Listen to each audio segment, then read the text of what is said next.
Hi my achievers, welcome back to your own academy. I am your friend, your guider Nisha Sharma. So guys आज की video होने वाली है बहुत ही स्पेशल, क्योंकि जो हम पढ़ते हैं उस पढ़ाई को सक्सेसफुल और यूजफुल किया जा सकता है इन वीडियोस के थ्रू. इससे पहले मैं आपको मोटिवेशन या ऑनलाइन स्टडी कैसे करें इस बारे में बता चुकी हूं. तो आज की वीडियो होने वाली है और भी स्पेशल. इसमें मैं आपको बताऊंगी कि नोट्स कैसे बनाने हैं, जिसमें आप बहुत ज़्यादा कंफ्यूज रहते हो. क्योंकि कितना भी पढ़ लो, मुझे लगता है पढ़ाई के साथ ये सबसे ज़्यादा ज़रूरी होता है. Being a teacher, offline students को तो ये मोटिवेशन क्लास में मिलता रहता है ये डोज, बट ऑनलाइन होने के नाते स्पेशल वीडियो ही बनानी पड़ेगी आपके लिए. ठीक है, तो आप कितना भी पढ़ाई कर लो, कितना भी कुछ भी कर लो, लेकिन आपको पढ़ने का सही तरीका नहीं पता. आपको नोट्स कैसे बनाना, पढ़ने का तरीका मैंने लास्ट वीडियो में बताया था. इस वीडियो में आपको बता रही हूँ कि हाउ टू क्रिएट नोट्स. सबसे बड़ी प्रॉब्लम, बच्चे क्या करते हैं, पूरी भर के किताबें पढ़ लेते हैं. ठीक है, आपने पूरी किताबें पढ़ ली, साइकोलॉजी भी पढ़ ली, हिंदी पढ़ ली, इंग्लिश भी पढ़ ली, दुनिया भर की किताबें आपने पढ़ ली, लेकिन आपने अपने नोट्स नहीं बनाए. ठीक है, तो मुझे लगता है वो व्यर्थ हो जाता है. कैसे? क्यों? क्योंकि मान लो पेपर आया, मान लो अब मैं सिंपल सी बात करती हूँ, आपने मेरा वीडियो कोर्स ले रखा है, आप वीडियो देख रहे हो, आपने एक वीडियो देख ली, दो देख ली, तीन देख ली, कितना रिटेन कर पाओगे, कितना याद कर पाओगे? आप भरोसे रहते हो पीडीएफ के, कोई दिक्कत नहीं है, मैंने पीडीएफ दे दी, आपने प्रिंट आउट निकाल लिया, बट वो मेरा तरीका होगा ना. Make your own pattern, make your own way. अपने खुद के तरीके से चीजें बनती हैं तो हमेशा इंसान कामयाब रहता है. ठीक है, वो तो एक ऑल ओवर आपने रट्टाफाइड थ्योरी है, उठा ली दूसरे की, इतना मजा नहीं आता जितना खुद सी की चीजों के क्रिएशन से आता है. अब देखो बच्चे, नोट्स बनाने का तरीका होता है. बच्चे नोट्स को भी क्या करते हैं, नोट्स को भी पूरी किताब ही बना डालते हैं. भैया हमें किताब नहीं पढ़नी, हमें नोट्स मेकिंग की आर्ट करनी है, जिससे एग्जाम में टाइम सेविंग हो, टाइम बचे, रिवीजन अच्छी हो और हम सक्सेसफुल हो सके. आप पूरी किताबें आपको नहीं बनानी. जो मैं बोल रही हूँ आपको एक शब्द को नहीं लिखना है. ठीक है, हाँ वो तब लिख सकते हैं जब हमें आगे फ्यूचर में पढ़ाना है कुछ, नो वो एक अलग चीजें होती है. लेकिन बीइंग ए स्टूडेंट अब आपको कैसे तैयारी करनी है वो सुन लो. अब आपको पूरी किताबें नहीं बनानी. बच्चे क्या करते हैं, जैसे मैं इंग्लिश लिटरेचर की बात करूं, आपने लिटरेचर की 3-4 किताबें उठा ली और उन किताबों से ही नोट्स बनाने लगे, और आपने अपने रजिस्टर में भी यूं की यूं पूरी की पूरी मोटी पोथियां ऐसे कैसी चिपका दी. तो भाई वो नोट्स मेकिंग नहीं है, वो आपका दोबारा से यदि आप पढ़ने बैठोगे, आप पूरी किताब को ही एक तरह से पढ़ रहे हो, कोई फायदा नहीं है उस चीज का. तो अब नोट्स कैसे बनाने हैं, किन बातों का आपको ध्यान रखना है? सबसे पहले नोट्स बनाने हैं एग्जाम ओरिएंटेड. ये सबसे पहली चीज है, एग्जाम ओरिएंटेशन.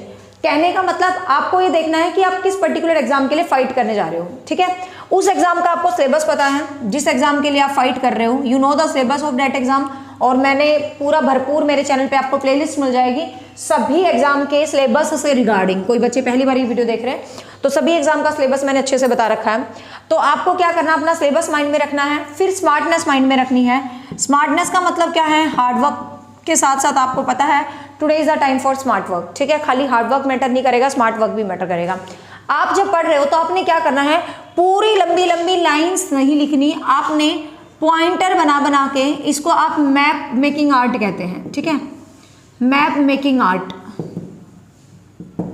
ठीक है, आपने मैप्स बनाने हैं. ठीक है, मैप मेकिंग आर्ट बनानी है, मतलब माइंड मैप्स बनाने हैं. आप ये कह सकते हो मैप मेकिंग आर्ट कह दो या माइंड मैप कह दो, आप इनको माइंड मैप बोलोगे. अब आपको करना क्या है, मैं एक सिंपल सा एग्जांपल लेती हूँ फ्रॉम माय वीडियो. आपने मेरी एक वीडियो को देख लिया. ठीक है, आपने उस वीडियो को पूरा ध्यान से देख रहे हो. जब आप उस वीडियो को देख रहे हो, चाहे 2 तरीके कर सकते हो. आपके पास ज्यादा टाइम है तो ये तरीका करना, कम टाइम है तो दूसरा. ज्यादा टाइम है तो क्या करोगे, आपने उस वीडियो को देख लिया, मेरी को आराम से शिद्दत से उस वीडियो को देख लिया. देखने के बाद आप उसको खुद रिकॉल करो, मतलब कि मैम ने स्टार्टिंग में ये बोला था, फिर ये वाला पॉइंट था, फिर ये वाला पॉइंट था, फिर ये वाला पॉइंट था. ये तब करोगे जब आपके पास बहुत सारा टाइम है, क्योंकि 2-2 बार देखने का टाइम नहीं होता किसी के पास. तो छोड़ो इस टाइम को, आपको ऐसे करना, आपने वीडियो देख रहे हो, साथ में आप यहाँ पर कॉपी लेके बैठो. ठीक है, आपने वीडियो में पॉइंट, जैसे मैं एक सिंपल सा एग्जांपल लेती हूँ, हम इंटेलिजेंस का चैप्टर पढ़ रहे हैं, तो आपको माइंड मैप कैसे बनाना है, आपको पूरी बुद्धि नहीं लिख डालनी, एक छोटे से पेज पे आपको पूरा चैप्टर रिवाइज करवा देंगे. आपने यहाँ हेडिंग डालनी है इंटेलिजेंस. ठीक है, आपने यहाँ पर हेडिंग डालनी है इंटेलिजेंस. फिर आपको इंटेलिजेंस के हमने किया था टाइप, बिल्कुल छोटे ऐसे डायग्राम बनाते चलो. टाइप हमने 3 किया था, जैसे सोशल किया था, कंक्रीट किया था और अब्स्ट्रैक्ट किया था. ठीक है, बस ऐसे कर लिया, शॉर्ट में डाल दिया. भाई यहाँ तो सोशल वर्कर हो गया, यहाँ डॉक्टर हो गया, यहाँ ये हो गया, बस ऐसे शॉर्ट एंड डाल दिया. फिर आपने factors of intelligence, just name and their writer name आपने लिख दिया. उनके बारे में क्या है वो तो आप एक्सप्लेनेशन में समझ ही जाते हो ना. फिर कुछ एक चीज के टाइप आ गई, ऐसे ड्रा करके उसके टाइप का हिंट लिख दिया. फिर उसके हिंट में कुछ लिखना है, जैसे स्केल्स के लिखने हैं कि पहले इतने क्वेश्चन थे तो आपने लिख दिया फर्स्ट इतने क्वेश्चन थे, सेकंड टाइम इतने क्वेश्चन थे, थर्ड टाइम इतने क्वेश्चन थे। कहने का मतलब आप इस टाइप से जब फिर लास्ट में आप कहोगे भाई मैंने तो विधियाँ पढ़ी थी, मैंने तो मेथड्स पढ़े थे, फिर यहाँ पर हेडिंग बना ली मेथड्स, फिर यहाँ पे आपने बना ली किस वर्बल थे और नॉन वर्बल थे, और यहाँ ऐसे नाम लिख लिया। अब आप जब लेसन के एंड में आप देखोगे ना, आपने पूरा 3-4 पेज में इंटेलिजेंस नहीं लिखा, आपने एक ही पेज पे इंटेलिजेंस का माइंड मैप बना लिया, एक ही पेज पे इंटेलिजेंस का डायग्राम बना लिया। और इस एक ही डायग्राम को जब आप पेपर से पहले आप क्या करोगे, पेपर से पहले आपने वीडियोस को सुनना है, एक बार सुन लो, 2 बार सुन लो, ठीक है, समझ नहीं आती 2 बार सुन लो। बार बार आप वीडियोस थोड़ी ना सुनते रहोगे, वीडियोस ही सुनते रहेंगे, वीडियोस ही सुनते रहेंगे, और बार बार पूरी किताबें नहीं पढ़ोगे। सपोज आपने एक पूरी बुक ले ली, आप इसको पढ़ रहे हो, फिर दोबारा से भी आप इस पूरी किताब को पढ़ रहे हो पेपर से पहले, और फिर देखना सब कुछ भूला पाएगा पेपर वाले दिन। और आपके पास ऐसे नोटबुक बनी हुई है, आपने क्या किया है, अपनी नोटबुक बना रखी, उसमें फर्स्ट वाले लेसन में ये इसके मेन पॉइंट थे, इसके मेन पॉइंट थे, इसके मेन पॉइंट थे, सही। ऐसे आप हर एक मेन पॉइंट को अपने माइंड में सेट रखोगे, तो इस तरीके से आप अपने नोट्स को प्रिपेयर कर सकते हो, मतलब माइंड मैप वाली टेक्निक लगा के आप नोट्स को प्रिपेयर कर सकते हो। दूसरा, नोट्स प्रिपेयर करने का अपना तरीका होता है। कोई बच्चे क्या करते हैं, छोटे छोटे कटिंग कर करके ऐसे कार्ड्स बना के कटिंग कर करके कॉपी में चिपकाते हैं। भाई देखो, अपना अपना तरीका है, बट मुझे ये पसंद नहीं है। क्यों? Because is a time waste. आप क्या स्टाइल मारने के चक्कर में पहले तो कटिंग करोगे, ठीक है, पहले एक चार्ट बोर्ड लेके आया आपने कुछ, फिर उसको कटिंग करा, फिर उसके ऊपर पॉइंट लिखे, फिर उनको चिपकाया, मतलब आप अपना डबल ट्रिपल टाइम खराब कर रहे हो। तो ऐसे आपको टाइम नहीं वेस्ट करना। नोट्स बनाने में दुनिया में सबसे अच्छा तरीका यही होता है कि आप कॉपी, जब भी कुछ भी पढ़ो, मेरी कोई वीडियो देख रहे हो, कुछ भी पढ़ रहे हो, तो आपके हाथ में being a student copy pen जरूर होना चाहिए। यदि आपके हाथ में कॉपी पेन नहीं है तो आप अच्छे अध्यापक या अच्छे स्टूडेंट नहीं हो, ठीक है। मैं बीइंग ए टीचर, हमें कुछ सीखने को मिले तो हम भी कॉपी पेन लेके बैठते हो। मेरी तो जिंदगी में अक्षर काले करने की आदत अब तक छूटी ही नहीं। मेरे पता नहीं कितने रजिस्टर भरे पड़े हैं, मुझे तो पढ़ा ही नहीं जाता। अब भी हजारों किताबें हैं, लेकिन कॉपी काली करना मेरे लिए सबसे ज़्यादा ज़रूरी चीज़ है। मुझे पता नहीं क्यों बहुत शौक है, ठीक है। तो भाई कॉपी काले करे बगैर कुछ भी नहीं होता। तो इसी तरीके से आप नोट्स बनाओ, दुनिया भर की टेक्निक्स है। फिर आती हैं कुछ डिफिकल्ट चीज़ें, कि कुछ डिफिकल्ट चीज़ें होती हैं जो हमें याद ही नहीं होती हैं। अब आपको चीज़ों को रिवाइज कितनी बार करना वो सुन लो। जब तक आप चीज़ों को रिवीजन नहीं करेंगे, आप कभी भी सक्सेसफुल नहीं हो सकते। ये चीज़ अपने माइंड में बिठा के रख लो। एक बार आपने वीडियो को देख लिया, दोबारा देख लिया, ठीक है, फिर आपने अपने नोट्स वहाँ से पॉइंट आउट कर लिया, कुछ भूल गए तो खोल के देख लिया वहाँ से। मतलब बार बार किताब को मत उठाओ, बार बार वीडियोस को मत चलाओ, सिर्फ क्या करो, अपनी जो खुद की कॉपी बनाई है उससे आप रिविजन करो बार बार। जितनी बार आप रिविजन करोगे, करत करत अभ्यास जड़मती और सुजान, रसरी आवत जावत सिलपल परत निशान। सबको पता है अभ्यास करने के बिना कभी भी सक्सेस नहीं मिल सकती। अभ्यास करने का भी एक तरीका होता है। हमारे पास जो 100% सिलेबस होता है, all syllabus is not relevant, पूरा का पूरा 100% सिलेबस रेलिवेंट नहीं होता। 100% सिलेबस कभी भी पेपर में नहीं आता है। आपने वो 20% या 30% सिलेबस निकालना है जो एग्जाम के लिए बहुत ज़्यादा इंपॉर्टेंट है। हमें पता चल जाता है जब हम प्रीवियस पेपर्स को देखते हैं, तो वी कम टू नो कि दिस इज द सिलेबस जो बहुत ही ज़्यादा इंपॉर्टेंट है ना। हम आराम से देख लेते हैं कि दिस इज द सिलेबस जो वेरी वेरी इंपॉर्टेंट है, वेरी वेरी इंपॉर्टेंट है भाई, ये तो वो सिलेबस है। तो 30% उस सिलेबस को एट लिस्ट कह रही हूं मैं आपको 5 to 7 टाइम रिवाइज करना है। यदि आप उस 30% सिलेबस को 5 to 7 टाइम रिवाइज कर लेते हो, तो वो 30% सिलेबस ऐसे हो जाएगा जैसे आपने क्वेश्चन में देखा टिक है, ऐसे हो जाता। जब हम अपने एग्जाम की, सच्ची में KVS की मैंने तैयारी की थी, मैं झूठ नहीं बोलती, मतलब 2013 मेरी जिंदगी में मुझे लगता है मैंने सबसे ज्यादा पढ़ा था, तभी सिलेक्शन हुआ। तो कहने का मतलब ऐसी सिचुएशंस आ जाती हैं तो क्वेश्चन आए ना और उसका उत्तर पहले आ जाता है हमारी आंखों के सामने। ये सिर्फ और सिर्फ रिविजन से होता है। दूसरी बात, दुनिया भर की किताबें नहीं इकट्ठी करनी है आपको, 1 से 2 बेस्ट बुक रखनी है, 1 से 2 बेस्ट बुक, ठीक है। 50 किताबों को पढ़ने से पेपर पास नहीं होता, 1 या 2 किताब को बार बार पढ़ने से पेपर पास होता है, ठीक है। आप मेरी वीडियोस देख रहे हो तो मेरी वीडियोस में आपको भरपूर कंटेंट है। मैं अपने कंटेंट की हमेशा से गारंटी लेती आई हूँ, लेकिन बच्चे की सफलता की नहीं। बच्चे की सफलता की इसलिए नहीं क्योंकि सफलता बच्चे पर निर्भर है, मुझ पर नहीं है। मेरा काम गाइड करना है, मार्गदर्शन देना है, पढ़ना आपका काम है। मैंने अपने ऐप पर इतना कंटेंट के मामले में मेरा कोई टीचर या मैं कहीं से कॉम्प्रोमाइज नहीं मिलेगा, लेकिन उस कंटेंट के बाद प्रैक्टिस करना, MCQs करना, वो सिर्फ आपके हाथ में है। और जो बच्चा ये काम करेगा दुनिया में असफल हो ही नहीं सकता, ठीक है। क्योंकि आपके पास एक प्रॉपर गाइडेंस है, आप असफल होने का मतलब ही नहीं बनता। ठीक है, तो ये चीज़ आपने अपने माइंड में रखना है कि उस 30% सिलेबस को, जो मोस्ट इंपॉर्टेंट होता है, पढ़ाते टाइम मैं हमेशा बताती हूँ कि ये वाला क्वेश्चन है जहाँ से तो 120% क्वेश्चन आएगा, तो जिसको मैं ये बोलती हूँ यहाँ से 120% क्वेश्चन आएगा, इसका मतलब मोस्ट इंपॉर्टेंट होता है। तो उसको आपको 5 से 7 टाइम रिवाइज करना है, उस पर्टिकुलर सिलेबस को, उस पर्टिकुलर सिलेबस की कोई भी एमसीक्यूज। इनके लिए आप पागल मत हुआ करो, पीडीएफ ये वो, मान ले मैंने 10 पीडीएफ दे दी, डाल दी टेलीग्राम ये वो, आप क्या करते हो, उसको निकालोगे, फिर उसको प्रिंट आउट लोगे, फिर उसको पढ़ोगे। अरे उससे अच्छा एक एमसीक्यूज की किताब खरीद ला उठा के, 30-40 प्रैक्टिस सेट होते हैं, कितना आराम से पढ़ लोगे, कंफर्ट आपकी आंखों के सामने। ठीक है, तो मेरा मतलब पढ़ो पढ़ो, सिर्फ पढ़ो। ठीक है, यदि आपको सफलता चाहिए तो 30% सिलेबस को आप क्या करोगे भी, 5-6 बार दोहराओगे। फिर आपको जो 20% सिलेबस बच जाता है, जो इससे कम इंपॉर्टेंट होता है लेकिन इंपॉर्टेंट होता है, उस सिलेबस को भी आप 3-4 टाइम 5 टाइम जरूर रिवाइज करो, ताकि ये सिलेबस, तो कहने का मतलब ये जो 50% सिलेबस है, एक बात बोलते हैं ना, वो बेकन कहता है, कुछ किताबें तो घोट कर पी जाने की होती है, कुछ किताबें तो चबा जाने की होती है। तो जो ये 50% सिलेबस होता है, ये चबाने वाला होता है। चबाने वाला मतलब क्या है, इस 50% सिलेबस को आप चाहे 5 बार रिवाइज करो, बट आपको पता है कि इस कंटेंट से एग्जाम में क्वेश्चन हर बार पूछा गया है, तो इस कंटेंट से रिलेटेड तो मैंने किसी भी क्वेश्चन को नहीं छोड़ना है। ठीक है, तो उस 50% को तो आप बहुत ही अच्छे तरीके से पढ़ें, ताकि आप 100% सफलता के करीब हो। फिर बच जाता है 50%। उस 50% में 20% सिलेबस कभी भी रेलिवेंट होता ही नहीं है, उसकी एक सरसरी रिवीजन ले लो तो भी बहुत है, वरना कोई ज़्यादा मैटर नहीं है। फिर जो 30% सिलेबस बता, उसका आपको सिर्फ ज्ञान होना चाहिए, ये वो है, ये वो है, ये वो है, वो है, मतलब बस आपको पता होना चाहिए, लेकिन बेस्ट होना चाहिए 50%, जो हमेशा एग्जाम में टॉप करवाता है। ठीक है, जो बहुत इंपॉर्टेंट होता है। फिर कुछ चीज़ें होती हैं जो बहुत डिफिकल्ट होती है, जो हमें याद ही नहीं होके देती। अब भाई जो चीज़ें बहुत डिफिकल्ट होती हैं, जो चीज़ें हमें याद ही नहीं होती, उस चीज़ के लिए आपने क्या करना है, उस चीज़ के लिए आप फ्लैश कार्ड यूज़ कर सकते हो, बिल्कुल करोगे। वो टेक्निक नोट्स बनाने की बजाय इस चीज़ के लिए याद करोगे। आपको एक कमरा तो घर में मिल ही रहा होगा, है ना, और वो कमरा यदि बहुत सुंदर दीवारों वाला नहीं है तो आप उसकी दीवार गंदी करने का अधिकार रखते हो, लेकिन वो दीवारें गंदी नहीं होती, अच्छी लगती हैं। एक तो जैसे आप जीके याद करते हो, कुछ भी याद करते हो, आपके घर में आप एक पढ़ाई वाले स्टूडेंट हो, तो आपका टेबल है, बेड है, मैं तो नहीं कहती फॉर्मेलिटी लगाओ, स्टडी टेबल लगाओ, मैं तो जिंदगी में कंबल में से उठी ही नहीं कभी पढ़ने के लिए, झूठ नहीं बोलती भाई। मेरी लाइफ में लोग कहते हैं ना, जैसे स्टडी टेबल पे ही बैठ के पढ़ा जाता है, हाँ अच्छी बात है, नींद नहीं आती, बट मैंने तो कभी कंबल से बाहर निकल के पढ़ाई नहीं करी, बेड पे ही जम के, मेरे हस्बैंड कहते तो जम ही रहेगी, मतलब हिलती नहीं यहाँ से, क्योंकि मेरे को बड़ा मजा आता है, बस साइड में सोफे पे ही किताबें पढ़ी हैं दुनिया भर की, और उठाई और पढ़ती रही, उठाई और पढ़ती रही। कहने का मतलब मैं नहीं कहती कि टेबल पे बैठो, ये बैठो, वो बैठो, जहां आपको उपयुक्त लगे, जहां आप कंफर्ट फील करो। जैसे शादी से पहले मेरे को ध्यान है, मैं अपने घर में जीने होते हैं, तो जीने में जो बीच वाला जीना बहुत बड़ा होता है, मैं उस पे बैठ के पढ़ती रहती थी सारे दिन, जब मैंने एमए इंग्लिश किया। मतलब चीज़ें होती है, अपना कहने का मतलब अपने कंफर्ट से पढ़ो, ज़रूरी नहीं है। अब मैं कह दूं एकांत में, अब जैसे कुछ लोग कहते हैं सुबह उठ के ही पढ़ना चाहिए, देखो भाई दुनिया में सुबह उठ के पढ़ना बहुत अच्छा होता है, बहुत अच्छा होता है, और वो हर इंसान कहते हैं कामयाब होता है जो सुबह उठ के पढ़ता है।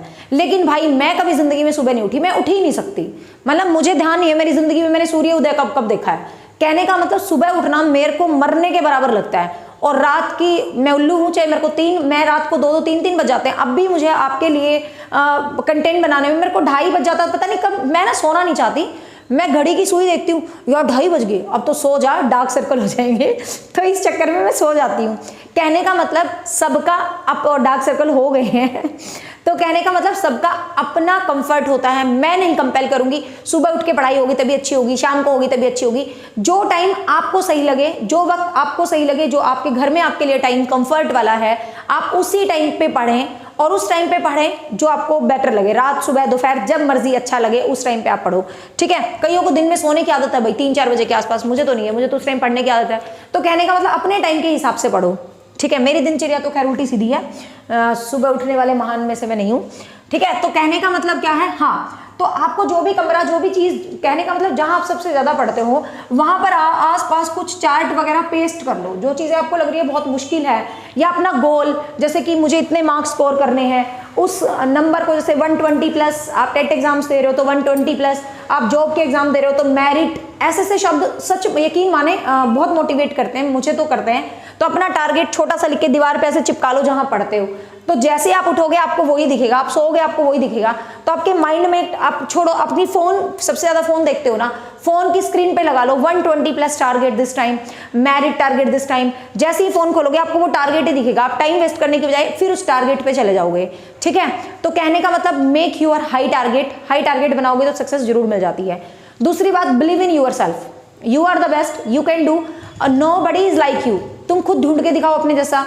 लोग बोलते हैं तुमसे नहीं होगा, नहीं होगा, पर तुम्हें करना है, मेहनत करनी है, अपना बेस्ट देना है, बाकी भगवान साथ होता है। ठीक है, अपना बेस्ट हमेशा दो, किस्मत के भरोसे मत बैठे रहो, मेहनत करोगे तो किस्मत अपने आप साथ दे देगी। तो जो जो चीजें मुश्किल हैं उनको आप अपने सामने पेस्ट आउट कर लो। ठीक है, उठते बैठते सोते जागते उनको देखो।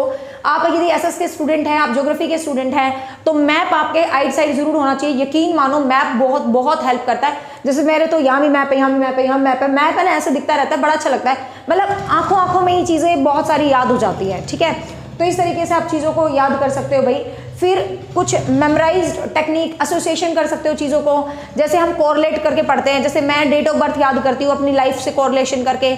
अब हरियाणा जी के, हरियाणा के जिले मुझे बहुत अच्छे से याद है। क्यों? क्योंकि मेरा पूरे हरियाणा में ही ना कोई रिश्तेदार रहता है, कहीं पे कोई रहता है, कहीं पे कोई रहता है, तो मैं तो सबसे कोरिलेट करके याद कर लेती हूँ। ठीक है, तो इस तरीके से मतलब प्रॉपरली रिमेंबर करेंगे चीज़ों को। और आपके किसी भी एग्जाम की जो जान होता है, किसी भी एग्जाम की जो जान होता है वो होता है प्रीवियस ईयर।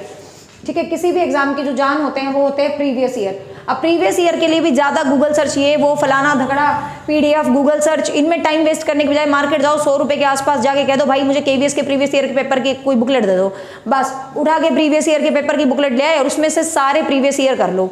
यदि आप किसी स्टेट एग्जाम को दे रहे हो तो उस स्टेट एग्जाम का पेपर करना जरूरी नहीं है, आप वो प्रैक्टिस सेट ले आओ जिसमें सारे स्टेट एग्जाम हो। अरे पेपर मिलते जुलते आते हैं, कोई बला नहीं है। आप एसेट का पढ़ो, सीटेट का पढ़ो, थोड़ा बहुत चेंज होता है, मेन कंटेंट हमेशा सेम होता है। ठीक है, तो इस चीज को दिमाग से निकाल दो। हम एसेट का पढ़ रहे हैं तो रीट के लिए नहीं है, रीट का पढ़ रहे हैं तो स्टेट के लिए नहीं है। टेट एग्जाम सारे के सारे एक जैसे हैं। ठीक है, जो सब्जेक्ट अलग होते हैं वो होते हैं, लेकिन जो सब्जेक्ट सेम है वो सबके लिए सेम होते हैं। ठीक है, सो होप सो ये टेक्निक जो है मैप मतलब नोट्स ऐसे ही बनाओगे। जैसे आपने हिस्ट्री पढ़ ली तो आप सिर्फ एक पेज पे यकीन मानिए पूरे प्राचीन भारत का डायग्राम बना के रख सकते हो कि ये जो प्राचीन भारत है, यहाँ पर मैंने भाई सबसे पहले हड़प्पा पढ़ा, हड़प्पा के बाद मैंने यहाँ पर पढ़ा वैदिक संस्कृति। वैदिक को मैंने 2 भागों में बांटा था, किसमें, ऐसे करा करो टेक्निक रिवाइज। ऋग्वैदिक में बांटा था, उत्तर वैदिक में बांटा था। फिर यार यहाँ पर है ना धर्म आ गए थे, सारे के सारे मैंने धर्म पढ़े। फिर यहाँ पर है ना महाजनपद साम्राज्य आ गए थे, महाजनपद आ गए थे, साम्राज्य आ गए थे। और सबसे पहला आया था मगध साम्राज्य। सबसे पहले क्या आया था? मगध साम्राज्य। इसमें मैंने याद किया था हसीन, हर्यक वंश, शिशुनाग वंश और नंद वंश। और नंद वंश के बाद था यहाँ पर मौर्य वंश। ठीक है, फिर मौर्य वंश के बाद भाई मैंने यहाँ पर ऐसे मौर्य उत्तरकाल पढ़ा था। मौर्य उत्तरकाल में मैंने पहले देशी जनजाति पढ़ी, शुंग वंश, कन्नौ वंश, सातवाहन वंश। ये मैं ट्रायल दे रही हूँ आपको कैसे रिवाइज करना, सातवाहन वंश। फिर मैंने यहाँ पर विदेशी जनजातियाँ पढ़ी, जिसमें मैंने पढ़ा भाई कौन कौन से, शक वंश। सबसे पहले मैंने पढ़ा इंडो ग्रीक, फिर यहाँ पे पढ़ा शक वंश, फिर मैंने यहाँ पर पढ़ा पहलव वंश, और फिर मैंने यहाँ पर पढ़ा कुषाण वंश। और कुषाणों के सामंत थे वो बन गए गुप्त वंश। और फिर गुप्त वंश के बाद मैंने पढ़ा हर्षवर्धन, और हर्षवर्धन की मृत्यु के साथ ही हमने एंशिएंट हिस्ट्री को क्या कर दिया भाई, खत्म।